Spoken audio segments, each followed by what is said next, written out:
নবী গো আপনি সাক্ষী থাকুন, আমি আমার কলেজার টুকরা সন্তান, আমাকে যত কষ্ট দিয়েছে, জীবনে যত কষ্ট দিয়েছে, কিন্তু এই মুহূর্তে সকল কষ্ট আমি ভুলে গেছি।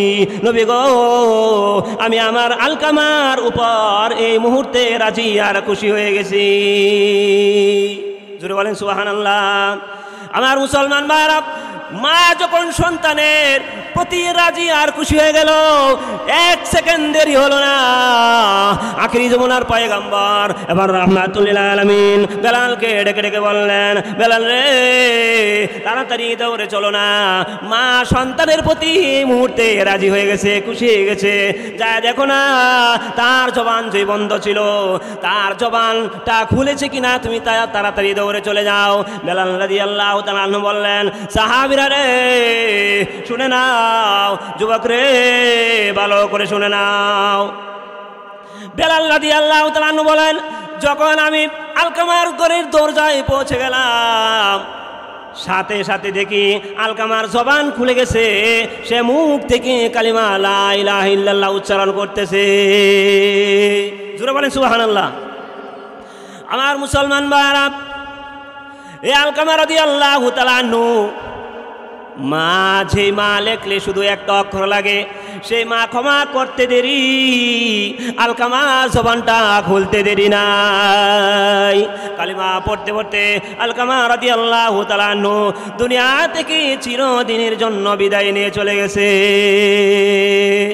আলকামা যখন মৃত্যুবরণ করলেন, সংবাদ শোনার সাথে সাথে বিশ্বনবী রাহমাতুল লিল আলামিন দৌড়ে চলে গেলেন তিনি আলকামার বাড়িতে। যাওয়ার পরে গোসল দেওয়ার পরে কাফনের কাজ যখন শেষ করলেন, আলকামা রাদিয়াল্লাহু তাআলা আনহুকে সাহাবীরা কবরের দিকে নিয়ে যায়, নবীজি পিছনে পিছনে যায়। কবরের পাশে যাওয়ার পরে বিশ্বনবী রাহমাতুল লিল আলামিন সকল সাহাবীদেরকে ডেকে ডেকে বললেন, সাহাবীরা রে, এই মুহাজির সাহাবী আনসার সাহাবীরা একটু ভালো করে শুনে নাও, আমি নবীজি তোমাদেরকে বলে গেলাম, যে স্বামী তার, যে যুবক, যে মুসলমান তার স্ত্রীকে তার মার চাইতে বেশি গুরুত্ব দিবে, অগ্রাধিকার দিবে, তাহলে শুনে নাও আল্লাহর লানত পড়বে ওই যুবকের উপরে। আলহামদুলিল্লাহ, মোমেনাগনি ইদারাতুল কোরআন বালক বালিকা মাদ্রাসার উদ্যোগে আজকের এই তাফসীরুল কোরআন মাহফিল, আজকের সম্মানিত সভাপতি সাহেব, দিগার উলামায়ে কেরাম, সামনে বসা প্রাণ প্রিয় মুসলমান ভাইরা, পর্দার আড়ালের মা ও বোনেরা, সময় একেবারে সংক্ষিপ্ত, যার কারণে আমি ভূমিকাতে যাচ্ছি না। আমি আপনাদের সামনে সূরাতুল আহকাফের 15 নম্বর আয়াত পাঠ করেছি, হাদিসে কুদসি থেকে একটি হাদিস পাঠ করেছি। পবিত্র কালামে আল্লাহ পাক রব্বুল আলামিন ঘোষণা করেন, ওয়াসাইনাল ইনসানা বিওয়ালিদাইহি ইহসানা। আল্লাহ তাআলা বলেন, আমি মানব জাতিকে নির্দেশ দিয়েছি তারা যেন তাদের মাতা পিতার সাথে, মা বাবার সাথে সৎ ব্যবহার করে, ভালো ব্যবহার করে। আল্লাহ পাক রব্বুল আলামিন সরাসরি আদেশ করেছেন। মুহতারাম হাজিরিন, সে আয়াতের তাফসীর পড়লে আশ্চর্যান্বিত লাগে যে আল্লাহ পাক রব্বুল আলামিন কত সুন্দর করে সরাসরি আল্লাহ তাআলা মানুষকে আদেশ করেছেন। নামাজের কথা যেভাবে আদেশ করেছেন, রোজার কথা যেভাবে আদেশ করেছেন, ঠিক তেমনিভাবে আল্লাহ পাক রব্বুল আলামিন সূরাতুল আহকাফের 26 নম্বর পারা 2 নম্বর পৃষ্ঠার সূরাতুল আহকাফের 15 নম্বর আয়াতে আল্লাহ পাক রব্বুল আলামিন বলেন, ওয়াসাইনাল ইনসানা বিওয়ালিদাইহি ইহসানা। আল্লাহ পাক রব্বুল আলামিন সেই আদেশ কেন করেছেন? আমার মুসলমান ভাইরা, তিনি নিজেই বলতেছেন যে এই আদেশ আমি তোমাদেরকে কেন করেছি। সূরা বনী ইসরাঈলের 23 নম্বর আয়াতে আল্লাহ বলেন, وقضى ربك ألا تعبدوا إلا إياه وبالوالدين إحسانا আল্লাহ তাআলা বলেন, শুনো, আমি আল্লাহ তাআলার ইবাদত ছাড়া, আমি আল্লাহ তাআলা দাসত্ব ছাড়া, গোলামি ছাড়া অন্য কারো ইবাদত তোমরা করতে পারবে না। 2 নম্বরে আল্লাহ তাআলা বলেন, তোমরা তোমাদের মা বাবার সাথে সৎ ব্যবহার করবে, ভালো ব্যবহার করবে। প্রথম যে আদেশ আল্লাহ তাআলা যেভাবে করেছেন, দ্বিতীয়টা একইভাবে আল্লাহ তাআলা বলেছেন। এটার গুরুত্ব অনেক বেশি। আল্লাহ তাআলা বলেন, শোনো, হামালাতুহু উম্মুহু কুরহা ওয়া ওয়াদাতুহু কুরহা। আল্লাহ তাআলা বলেন, শোনো, ও দুনিয়ার মানুষ, তোমার মা তোমাকে যখন গর্ভধারণ করেছিল তখন অনেক কষ্ট করেছে, শারীরিক কষ্ট করেছে, মানসিক কষ্ট করেছে। শুধু তা না, যখন প্রসব করেছে সেই মা অনেক কষ্ট করেছে, শারীরিক আর মানসিক কষ্টের সম্মুখীন হয়েছে। শুধু তাই নয়, وحمله فصاله 30 شهرا। আমার মুসলমান ভাইরা, আল্লাহ তাআলা বলেন, শুনো, 24 মাস অথবা 30 মাস পর্যন্ত যে দুধ পান করা আছে, তখন তোমাদের মা অনেক কষ্ট করেছে, কষ্টের সম্মুখীন হতে হয়েছে। আজকে সেই মার সাথে তোমরা সেই 3টি কথা, মূল 3টি কথা তোমরা যদি তোমাদের ব্রেনের মধ্যে থাকে, তোমাদের অন্তরে জাগরণ সৃষ্টি করে, তাহলে কোনো যুবক আর কোনো মুসলমান মাকে কষ্ট দিতে পারে না। যেরকম ঠিক কিনা? হাদিসে কুদসিতে যে হাদিস পাঠ করেছি, নবীজি বলেন, মান রাদিয়া আনহু ওয়ালিদুহু ফাইন্না আনহু রাদিন। নবীজি বলেন, যেই সন্তানের প্রতি, যেই যুবকের প্রতি তার মা বাবা খুশি আছে, তার প্রতি আল্লাহ তাআলা নিজে রাজি আর খুশি হয়ে যায়। জোরে বলেন সুবহানাল্লাহ। আমার মুসলমান ভাইরা, মা বাবার সেবা যদি কেউ না করে, মা এবং বাবাকে যদি কেউ কষ্ট দেয়, তাহলে আল্লাহ পাক রব্বুল আলামিন নিজে নারাজ হয়ে যায়। আলকামা রাদিয়াল্লাহু তাআলা আনহু, তিনি অনেক আল্লাহওয়ালা ছিলেন, নামাজ পড়তেন, রোজা রাখতেন, হজ যাকাত আদায় করতেন। কিন্তু হঠাৎ করে তিনি অসুস্থ হয়ে যায়, মুমূর্ষু অবস্থায়। তখন এই অবস্থায় দেখে স্ত্রী বিশ্বনবী রাহমাতুল লিল আলামিনের দরবারে চলে গেলেন। নবীজির কাছে যাওয়ার পরে নবীজিকে বলতেছেন, ওগো নবীজি, আমার স্বামী আলকামা অসুস্থ হয়ে গেছে, মুমূর্ষু অবস্থায়। আমার মনে হয় আমার স্বামী আর দুনিয়াতে থাকবে না, এটাই মনে হয় তার শেষ সময়। ওগো নবীজি, আপনি যদি আমার স্বামীর কাছে যেতেন, যদি আমার বাড়িতে আপনি যাইতেন, আমার স্বামীকে আপনি একটু দোয়া করে দিতেন। শুধু তা না, মুমূর্ষু অবস্থায় কালিমার তালকিনটা যদি আপনি দিয়ে দিতেন।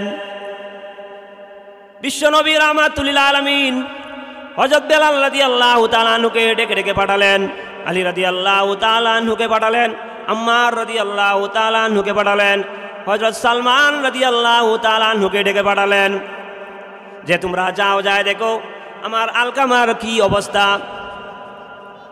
বেলাল রাদিয়াল্লাহু তাআলা আনহু বলেন, আমি যখন আলকামার বাড়িতে যায় পৌঁছে গেলাম, তখন যায় দেখি আলকামা লড়াচড়া করে না, জবানটা বন্ধ হয়ে গেছে। আমি আলকামার পাশে বসে যখন বললাম, তুমি পড়ো লা ইলাহা ইল্লাল্লাহ, কালিমার তালকিনটা যখন দিতে গেলাম, তখন তার জবানটা বন্ধ হয়ে গেছে, কালিমা মুখ থেকে উচ্চারণ হচ্ছে না। আমার মুসলমান ভাইরা, এই অবস্থা দেখে হযরত বেলাল রাদিয়াল্লাহু তাআলা আনহু বিশ্বনবী রাহমাতুল লিল আলামিনের কাছে দৌড়ে এসে নবীজিকে ডেকে বললেন, ইয়া রাসূলুল্লাহ, ইয়া হাবিবাল্লাহ, ওগো নবীজি আপনার বেলালের জবান বন্ধ হয়ে গেছে। তাকে আমি কালিমা তালকিন দিচ্ছিলাম, চেয়েছিলাম কিন্তু পারি নাই। তার মুখ থেকে কালিমা উচ্চারিত হচ্ছে না, জবানটা কেমন যেন বন্ধ হয়ে গেছে। আমার মুসলমান ভাইরা, শুধু তা না, বিশ্বনবী রাহমাতুল লিল আলামিন বেলাল রাদিয়াল্লাহু তাআলা আনহুকে ডেকে ডেকে বললেন, রে বেলাল, তুমি কি জানো তার মা আর বাবা জীবিত আছে কিনা?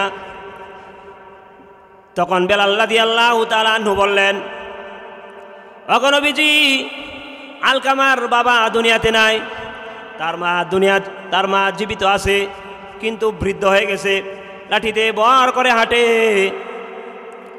এবার নবীজি বেলাল রাদিয়াল্লাহু তাআলা আনহুকে ডেকে বললেন, বেলাল রে, তুমি যাও আলকামার মাকে যায় বলবা দিনের নবী রাহমাতুল লিল আলামিন আপনাকে যাওয়ার জন্য বলছে।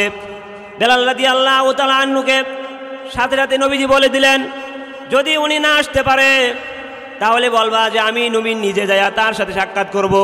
একথা বলার সাথে সাথে আলকামার মা, বৃদ্ধ মা, বুড়া মানুষ, লাঠিতে বর করে করে নবীজির দরবারে চলে এসেছে।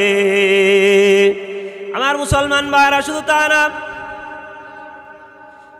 আলকামার মা যখন নবীজির পাশে আসলেন, নবীজির নিকটে আসার পরে সালাম দিলেন। সালাম লওয়ার পরে নবীজি জিজ্ঞাসা করলেন, ও আলকামার মা, তুমি বলো না তোমার সন্তানটা কেমন ছিল? তখন মা বলল, ওগো নবীজি, আমার সন্তান অনেক আল্লাহওয়ালা পরহেজগার ছিল। নবীজি বললেন, রে আলকামা, বুঝলাম ঠিক আছে তোমার সন্তান ভালো ছিল, কিন্তু তোমার সাথে সেই সন্তান কি ব্যবহার করেছে সেটা একটু বলো না। তখন আলকামার মা চোখের পানি ছেড়ে দিয়ে কান্দে, পানি ছেড়ে ছেড়ে দিয়ে নবীজিকে ডেকে বললেন, ইয়া রাসূলুল্লাহ, ইয়া হাবিবাল্লাহ, ওগো নবীজি, আমার সন্তান আলকামা সব দিক দিয়ে ভালো ছিল, কিন্তু আমাকে সে কষ্ট দিয়েছে, আমি তার প্রতি নারাজ, আমার সাথে সে ভালো ব্যবহার করে না। আমার মুসলমান ভাইরা, এ কথা বলার সাথে সাথে নবীজি বেলাল রাদিয়াল্লাহু তাআলা আনহুকে ডাক দিয়ে বললেন, বেলাল রে, এক কাজ করো, আমার আর বোঝার মতো বাকি নাই। ওইদিকে আলকামার জবান বন্ধ হয়ে গেছে, তুমি তাড়াতাড়ি আলকামার মার সামনে লাকড়ি জমা করো, লাকড়ি জমা করে সেখানে আগুন জ্বালাও। এই আগুনের মধ্যে মার সামনে কলেজার টুকরা আলকামাকে ফেলে দাও। আমার মুসলমান মারা, শুধু তা না, যখন লাকড়ি নিয়ে আগুন জ্বালালো, আলকামার মা এই অবস্থা দেখে চোখের পানি ছেড়ে দিয়ে কান্দে। আর বিশ্বনবী রাহমাতুল লিল আলামিনকে ডেকে ডেকে বললেন, ওগো নবীজি, আমার সন্তান আমাকে অনেক কষ্ট দিয়েছে, যতই কষ্ট দিয়েছে, কিন্তু এই মুহূর্তে আমার সন্তানকে, কলিজার টুকরা সন্তান, যেই সন্তানকে আমি 10 মাস 10 দিন গর্ভধারণ করেছি, দুধ পান করাচ্ছি, আমার সেই সন্তানকে লালন পালন করেছি, নবী গো, আমার কলিজার টুকরা সন্তানকে এই মুহূর্তে আগুনে জ্বালাবে, এটা আমি মা কখনো বরদাস্ত করব না। আমার মুসলমান ভাইরা, শুধু তা না, বিশ্বনবী রাহমাতুল লিল আলামিন আলকামার মার কথা শুনে নবীজি বললেন, এই আলকামার মা, এই আগুন দেখে তুমি ভয় পেয়ে গেছো, এটা তো দুনিয়ার আগুন, আল্লাহ তাআলার আগুন আরো অনেক ভয়াবহ, অনেক কঠিন আগুন। আলকামার মা, শুনো, যদি তোমার সন্তানকে বাঁচাতে চাও সেই আগুন থেকে, তাহলে এই মুহূর্তে তুমি সন্তানের প্রতি রাজি হয়ে যাও। জোরে বলেন সুবহানাল্লাহ। আমার মুসলমান ভাইরা, শুধু তা না, আলকামার মা যখন এই অফারটা দেওয়া হলো, নবীজি বললেন যে তার প্রতি তুমি রাজি হয়ে যাও, খুশি হয়ে যাও, না হয় তোমার সন্তানের জবান বন্ধ হয়ে গেছে, কালেমা না পড়ে সে দুনিয়া থেকে বিদায় হবে। আলকামার মা, তুমি যদি এই মুহূর্তে মাফ করে দাও, তোমার কলিজার টুকরা সন্তানের প্রতি রাজি হয়ে যাও, তাহলে আল্লাহ তাআলা এই মুহূর্তে তার জবান খুলে দেবে। জোরে বলেন সুবহানাল্লাহ। আমার মুসলমান ভাইরা শুধু তা না, আলকামার মা আবার নবীকে ডেকে ডেকে বললেন, ইয়া রাসূলুল্লাহ, ইয়া হাবিবাল্লাহ, আল্লাহর নবী গো, আপনি সাক্ষী থাকুন, আমি আমার কলিজার টুকরা সন্তান আমাকে যত কষ্ট দিয়েছে, জীবনে যত কষ্ট দিয়েছে, কিন্তু এই মুহূর্তে সকল কষ্ট আমি ভুলে গেছি নবী গো। আমি আমার আলকামার উপর এই মুহূর্তে রাজি আর খুশি হয়ে গেছি। জোরে বলেন সুবহানাল্লাহ। আমার মুসলমান ভাইরা, মা যখন সন্তানের প্রতি রাজি আর খুশি হয়ে গেল, এক সেকেন্ড দেরি হলো না, আখিরি যমুনার পয়গম্বর এবার রাহমাতুল লিল আলামিন বেলালকে ডেকে ডেকে বললেন, বেলাল রে, তাড়াতাড়ি দৌড়ে চলো না, মা সন্তানের প্রতি মুহূর্তে রাজি হয়ে গেছে, খুশি হয়ে গেছে, যা দেখো না তার জবান যে বন্ধ ছিল তার জবানটা খুলেছে কিনা, তুমি তাড়াতাড়ি দৌড়ে চলে যাও। বেলাল রাদিয়াল্লাহু তাআলা আনহু বললেন, সাহাবীরা রে শুনে নাও, যুবক রে ভালো করে শুনে নাও। বেলাল রাদিয়াল্লাহু তাআলা আনহু বলেন, যখন আমি আলকামার ঘরের দরজায় পৌঁছে গেলাম, সাথে সাথে দেখি আলকামার জবান খুলে গেছে, সে মুখ থেকে কালিমা লা ইলাহা ইল্লাল্লাহ উচ্চারণ করতেছে। জোরে বলেন সুবহানাল্লাহ। আমার মুসলমান ভাইরা, এই আলকামা রাদিয়াল্লাহু তাআলা আনহু, মা যে মা লেখলে শুধু একটা অক্ষর লাগে, সেই মা ক্ষমা করতে দেরি, আলকামা জবানটা খুলতে দেরি নাই। কালিমা পড়তে পড়তে আলকামা রাদিয়াল্লাহু তাআলা আনহু দুনিয়া থেকে চিরদিনের জন্য বিদায় নিয়ে চলে গেছে। আলকামা যখন মৃত্যুবরণ করলেন, সংবাদ শোনার সাথে সাথে বিশ্বনবী রাহমাতুল লিল আলামিন দৌড়ে চলে গেলেন তিনি আলকামার বাড়িতে। যাওয়ার পরে গোসল দেওয়ার পরে কাফনের কাজ যখন শেষ করলেন, আলকামা রাদিয়াল্লাহু তাআলা আনহুকে সাহাবীরা কবরের দিকে নিয়ে যায়, নবীজি পিছনে পিছনে যায়। কবরের পাশে যাওয়ার পরে বিশ্বনবী রাহমাতুল লিল আলামিন সকল সাহাবীদেরকে ডেকে ডেকে বললেন, সাহাবীরা রে, এই মুহাজির সাহাবী, আনসার সাহাবীরা, একটু ভালো করে শুনে নাও, আমি নবীজি তোমাদেরকে বলে গেলাম, যে স্বামী তার, যে যুবক, যে মুসলমান তার স্ত্রীকে তার মার চাইতে বেশি গুরুত্ব দিবে, অগ্রাধিকার দিবে, তাহলে শুনে নাও আল্লাহর লানত পড়বে ওই যুবকের উপরে। জোরে বলেন নাউজুবিল্লাহ। আলকামার জবান যেভাবে বন্ধ হয়ে গিয়েছিল মাকে কষ্ট দেওয়ার কারণে, আলকামা রাদিয়াল্লাহু তাআলা আনহু যে পরিণত হয়েছিল, আবার শেষ মুহূর্তে মা যখন খুশি হলো, তার পরিণতি কি বলেন, ভালো হয়েছে না? কিন্তু শেষ মুহূর্তে, ও আমার যুবক ভাই, ভালো করে শুনে নাও, বিশ্বনবী রাহমাতুল লিল আলামিন সাহাবীদেরকে কবরের পাশে দাঁড় করাইয়া বললেন, শুধু তা না, যে যুবক মাকে কষ্ট দিবা, মার সাথে খারাপ ব্যবহার করবে, ওই যুবকের নফল, ফরজ, ওয়াজিব, দান, সদকা কোনো কিছুই ইবাদত আল্লাহর দরবারে কবুল হবে না। এই জন্য নবীজি বলেন, রিদার রব্বি ফি রিদিল ওয়ালিদি ওয়া সাকাতার রব্বি ফি সাকাতিল ওয়ালিদি, রাওয়াহু তিরমিজি। তিরমিজি শরীফের হাদিসের মধ্যে নবীজি বলেন, যুবক রে ভালো করে শুনে নাও, তোমার মা যদি তোমার প্রতি সন্তুষ্ট হয়, তাহলে তোমার প্রতি আমার আল্লাহ সন্তুষ্ট হয়ে যাবে। আর যদি তোমার মা তোমার প্রতি অসন্তুষ্ট হয়, নারাজ হয়, তাহলে মৃত্যুর সময় তোমার পরিণতি খারাপ হয়ে যাবে, আমার আল্লাহ তোমার প্রতি অসন্তুষ্ট হয়ে যাবে। আমার মুসলমান ভাইরা, শুধু তা না, এই জন্য আল্লাহ পাক রব্বুল আলামিন সূরাতুল আহকাফের 15 নম্বর আয়াতে আল্লাহ বলেন, ওয়া ওয়াসাইনাল ইনসানা বিওয়ালিদাইহি ইহসানা। আমার মুসলমান ভাইরা,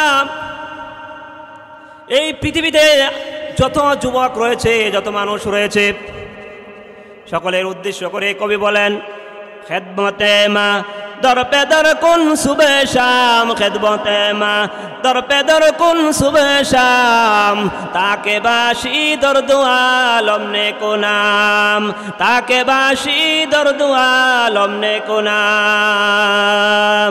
যুবক রে তোমার মতো যুবক ছিল আলী রাদিয়াল্লাহু তাআলা আনহু, যুবক রে তোমার মতো যুবক ছিল আবু বকর রাদিয়াল্লাহু তাআলা আনহু, শুধু তা না তোমার মতো যুবক ছিল উসমান রাদিয়াল্লাহু তাআলা আনহু, তোমার মতো যুবক ছিল বেলাল রাদিয়াল্লাহু তাআলা আনহু, যুবক রে তোমার মতো যুবক ছিল খলিফাতুল মুসলিমিন উমর রাদিয়াল্লাহু তাআলা আনহু। তারা তার মাকে কষ্ট দেয় না। আজকে তুমি যুবক হয়েছো, তুমি মা বাবাকে কিভাবে কষ্ট দাও? আল্লাহ তাআলা সেটা বরদাস্ত করবে না। জোরে বলেন ঠিক কিনা? আল্লাহ বলেন ওয়াকাদা রাব্বুকা আল্লা তা'বুদু ইল্লা ইয়াহু ওয়া বিল ওয়ালিদাইনি ইহসানা। এই যুবক ভালো করে শুনো, সর্বপ্রথম আমি আল্লাহ তাআলার ইবাদত করবা, আমি আল্লাহ তাআলার সাথে কাউকে শরীক করবা না। 2 নম্বরে তোমার যে বৃদ্ধ মা আছে, বৃদ্ধ বাবা আছে, যদি থেকে থাকে তাহলে তাদের সেবা যত্ন করবা। তিরমিজি শরীফের 12 নম্বর হাদিস, নবীজি বলেন সালাসু দাওয়াতি মুস্তাজাবাতিন লা শাক্কা ফিহিন্না। 3 ব্যক্তির দোয়া এমন আছে যে দোয়াগুলি আল্লাহ তাআলা ফিরায় দেয় না। 3 ব্যক্তির দোয়া আল্লাহ তাআলা কবুল করে নেন। তার মধ্যে একটা হলো দাওয়াতুল মাজলুম, মজলুমের দোয়া আল্লাহ তাআলা কবুল করে নেয়। 2 নম্বর দাওয়াতুল মুসাফিরের দোয়া আল্লাহ তাআলা কবুল করে নেয়, ফিরায় দেয় না। 3 নম্বর হলো দাওয়াতুল ওয়ালিদি আলা ওয়ালাদিহি, মাতা পিতা যদি সন্তানের জন্য দোয়া করে আল্লাহ তাআলার সাথে সাথে সেই দোয়া আল্লাহ কবুল করে নেয়। জোরে বলেন সুবহানাল্লাহ। আমার মুসলমান ভাইরা শুধু তা না, আল্লাহ পাক রব্বুল আলামিন বলেন ইন্নামা আমওয়ালুকুম ওয়া আওলাদুকুম ফিতনাহ ওয়াল্লাহু ইনদাহু আজরুন আযীম।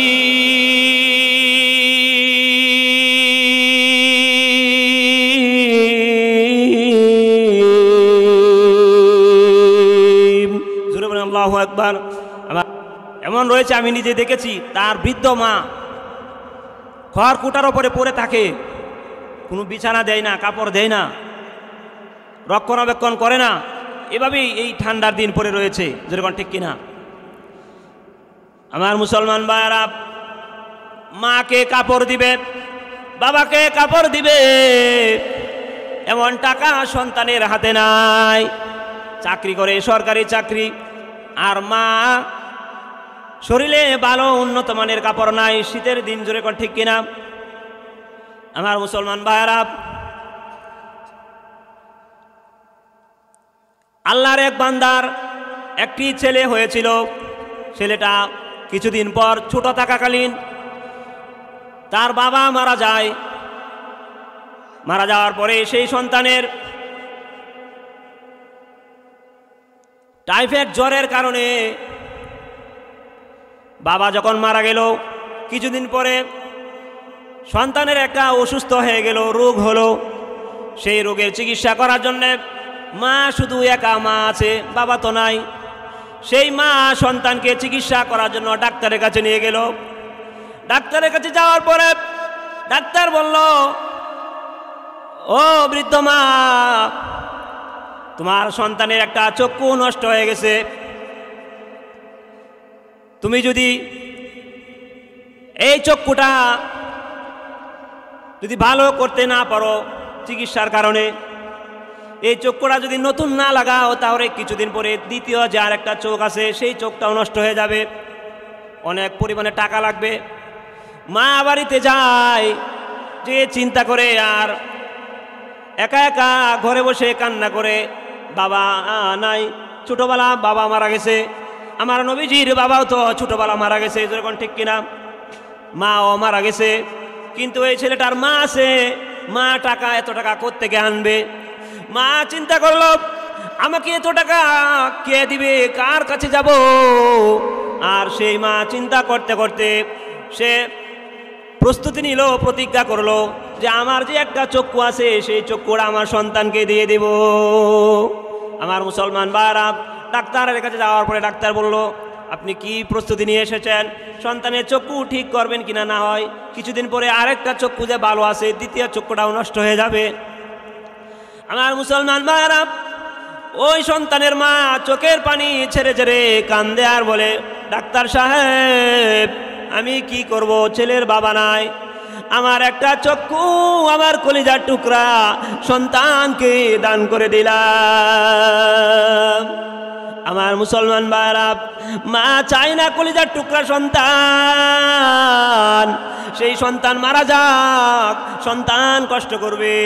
রাত্রের 1টা নয় 2টা নয় 3টার সময় যদি সন্তান ঘরের দরজায় টোকা দেয় আর টোকা দিতে দেরি হয়, সেই মা দুঃখিনী মা দরজা খুলতে একটা মুহূর্ত দেরি করে না। যেরকম ঠিক কিনা? আমার মুসলমান ভাইরা, এই সন্তানকে যখন মা চক্ষু দিয়ে গেল, আগে ছিল সন্তান অন্ধ, সন্তানের চক্ষু নষ্ট ছিল, কিন্তু পরবর্তীতে কিছুদিন পরে মা হয়ে গেল অন্ধ। মা কিন্তু ভালোই ছিল, একটা চক্ষু দেওয়ার পরে এখনের মা এক চক্ষু সমস্যা না, কি বলেন? কিছুদিন যাইতেছে যাওয়ার পরে ছেলেটা যখন বড় হলো, ছেলেটাকে যখন স্কুলে ভর্তি করালো, ছেলেটা ক্লাস 5-এ পড়ার পরে মা যখন সন্তানকে দেখতে যায়, দেখেন সন্তান কেমন হয়ে গেল। মা যখন সন্তানকে দেখতে গেল, মার একটা চক্ষু তো নাই, একটা চক্ষু অন্ধ, দেখতেও কেমন দেখা যায়, ভালো লাগে না। এই সন্তান বলল, এ মা তোমাকে না বলছি স্কুলে না আসার জন্য। তার কারণটাকে, আমার যে স্কুলের যে বন্ধু বান্ধব আছে তারা তোমার দিকে তাকাইলে লজ্জাবোধ করে, ভালো লাগে না, খারাপ লাগে, তুমি কেন আসছো, তোমাকে না বললাম না আইতা। এই কথা বলে তিনি বিদায় দিয়ে দিলেন, যে যাও চলে যাও। কিছুদিন পর সন্তানটা যখন পড়াশোনা করতেছে, আবার সপ্তাহখানেক পর আবার সন্তানের কাছে গেলেন, কারণ একটাই সন্তান, তার বাবা দুনিয়াতে নাই, রক্ষণাবেক্ষণ কে করবে? জোরে কোন ঠিক কিনা? মা যখন গেল, সন্তান আবার ডেকে বলল, এ মা তোমাকে না বলছি আমার কাছে না আসার জন্য, তুমি কেন আসো? আমার মুসলমান ভাইরা, এই কথা যখন সন্তান বলে, আপনারা বলেন তো মায়ের কলিজায় কি আঘাত লাগে না? মায়ের মনটা কেমন লাগবে? সন্তান বলল, তোমার যে একটা চক্ষু সমস্যা, তুমি কেন আসো? তোমাকে দাও। মা বলল যে বাবা আমি তো তোমাকে দেখার জন্য আসি, দেখার জন্য এসেছি, তোমার বাবা নাই, কে তোমাকে রক্ষণাবেক্ষণ করবে, কে তোমাকে দেখবে বলো? আজকে তুমি আমাকে এটা বলছো? তখন চোখের পানি ছেড়ে দিয়া সেই মা স্কুল থেকে ফিরে আসে। এভাবে যখন দিন যাচ্ছে সে পরীক্ষা যখন দিল, 10-এ পরীক্ষা দিয়ে কলেজে ভর্তি হলো, ঢাকা শহরে সে যখন ভার্সিটিতে ভর্তি হলো, তখন সেখানে যখন তিনি গেলেন, যাওয়ার পরে সেই সন্তান আরও বড় হয়ে গেছে, কিন্তু তখনও সেই সন্তান জিজ্ঞাসা করে না যে মা তোমার যে একটা চক্ষু অন্ধ হয়ে গেছে, সেটা অন্ধ হইল কিভাবে? তোমার চক্ষু যে সমস্যাটা কিভাবে হলো? তখনও সেই সন্তান যুবকে পরিণত হয়ে গেছে, বড় হয়ে গেছে, জ্ঞান শক্তি সব কিছুই সবল, তখনও সে মাকে জিজ্ঞাসা করে না। আমার মুসলমান ভাইরা, ঘটনা সামনে করুণ কাহিনী, গুরুত্বপূর্ণ কথাগুলি আমি বলতে পারছি না, আমাদের সময় হয়ে গেছে, সেই জন্য আমি আমার আলোচনা এখানে স্থগিত করছি, এখানেই রাখছি। সামনে যদি কখনো সময় হয় ইনশাআল্লাহ মাতা পিতার সেই বাকি কথাগুলি ইনশাআল্লাহ সুন্দর করে উপস্থাপন করব, বলবো। আল্লাহ পাক রব্বুল আলামিন আমাদেরকে, বিশেষ করে যুবক ভাইদেরকে, যেন আমরা আমাদের বৃদ্ধ মা বাবার সাথে যেন আমরা খারাপ ব্যবহার না করি, ভালো ব্যবহার করি, সৎ ব্যবহার করি, সেই আশা ব্যক্ত রেখে আজকের আলোচনা আমি এখানেই শেষ করছি। ওয়া আখিরু দাওয়ানা আনিল হামদুলিল্লাহি রাব্বিল আলামিন।